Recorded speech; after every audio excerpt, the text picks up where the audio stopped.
What's up guys, how's it going? We're back in the studio, my name's Jim. I'm Sammy, watching Stif TV. And today we're going to talk about the differences between the Santa Cruz Bronson and the Santa Cruz 5010. This is a question that we get asked a lot. Which bike should we choose? So we're going to run through some of the differences, some of the similarities, and hopefully work out which bike is going to be best for you in the range.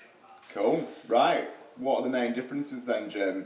So we go from 130mm rear end travel on the 5010 to 150mm on the Bronson. And what about the head angle? Do you know what it is on the Bronson? The head angle is 66 on the Bronson. And we are 67 on the That is 5010 right, yeah. as well. Yeah. So That a little difference. subtle differences, but it does make it is quite a big difference out on the trail. Bottom bracket kind of drops a bit lower as well on the 5010 as well, so you kind of feel like you're in the bike a little bit more so than you would on the rather than on the Bronson. Yeah.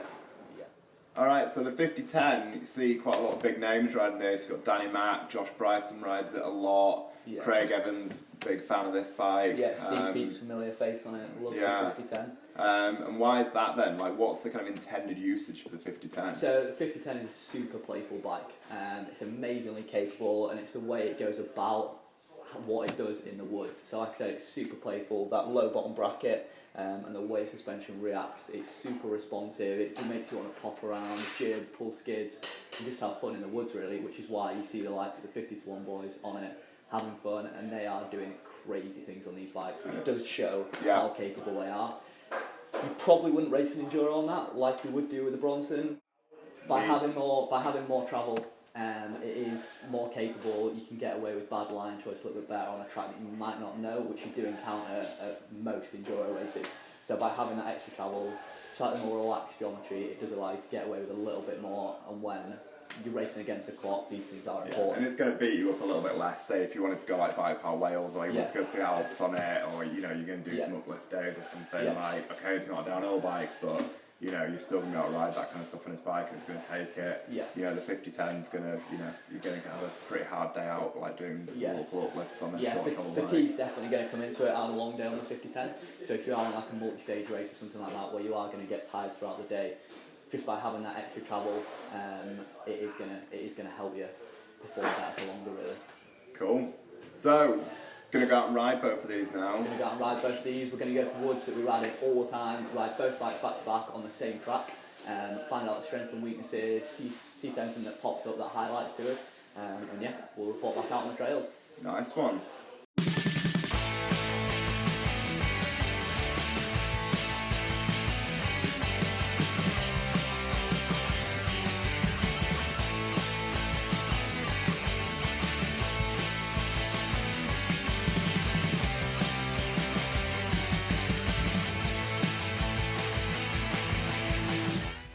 So we're out in the woods now with both bikes, the Bronson and the 5010. These are both our demo bikes, so you guys can book a test ride on these for yourselves. Take them to your trails, just like we are now. These are trails we ride all the time. We're going to ride both these bikes back to back, find out the difference between the two, find out the pros and cons in certain different areas, and yeah, we'll report back.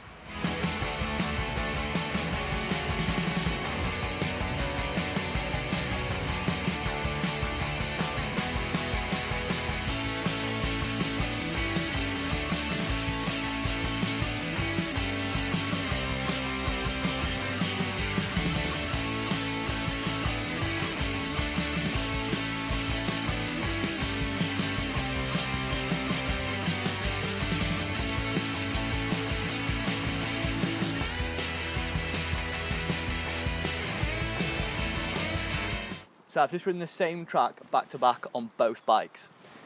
We'll focus on this one section in particular on this track, which is the one behind me. So we've got like a pretty steep rolling or a drop off into a flat section, and then it drops off pretty steep into a chute on the other side.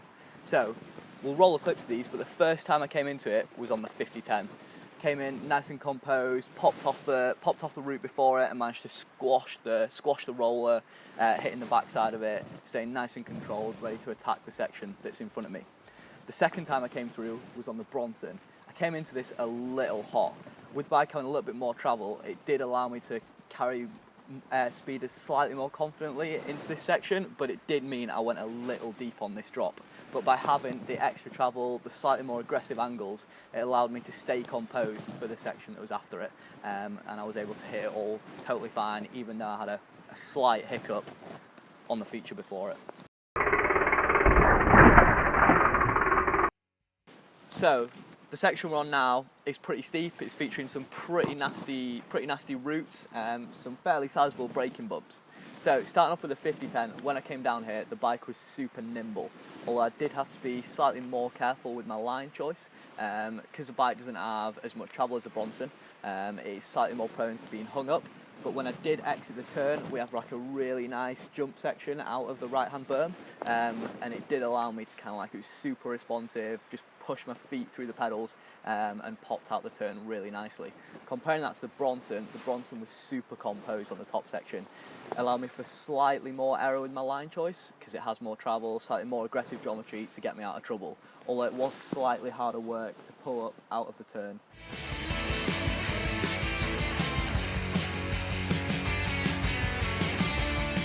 This particular section of trail we've got here is a pretty short climb, and it has got a few real steep raises in it. This did highlight a few differences between the 5010 and the Bronson. The 5010 is so responsive, so get the power down on a climb like this and it boosts straight up.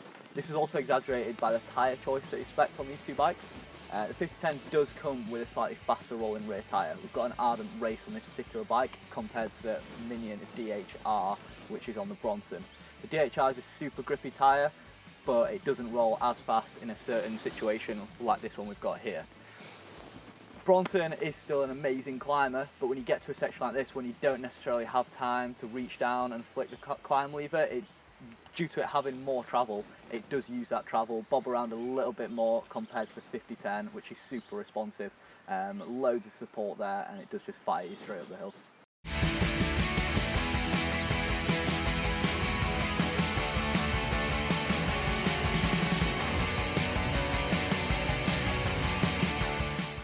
Alright, so we're back in the studio. Jim's been out on our demo bikes today, testing both bikes out. What did you think after riding them both back to back? So, like Sammy said, rode both these bikes back to back. Just like you guys can do, we have a full size range of demo bikes in both the 5010 and the Bronson.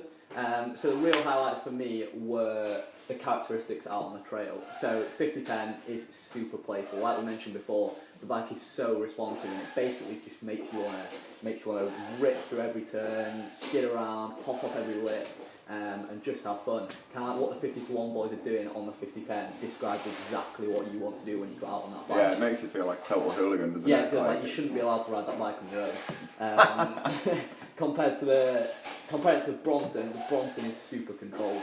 So like you saw on some of those riding clips, like the rough shoots and stuff, by having that extra travel, slacker head angle, beefed up fork, it does just stay so composed, and it just encourages you to hit everything faster, ride smoother, and you can just go for like a long run is no issues at all. Whereas the 5010, you are so active on that bike, there's a fatigue element in there because it's so playful. Fun is definitely higher up on the score than times down the track.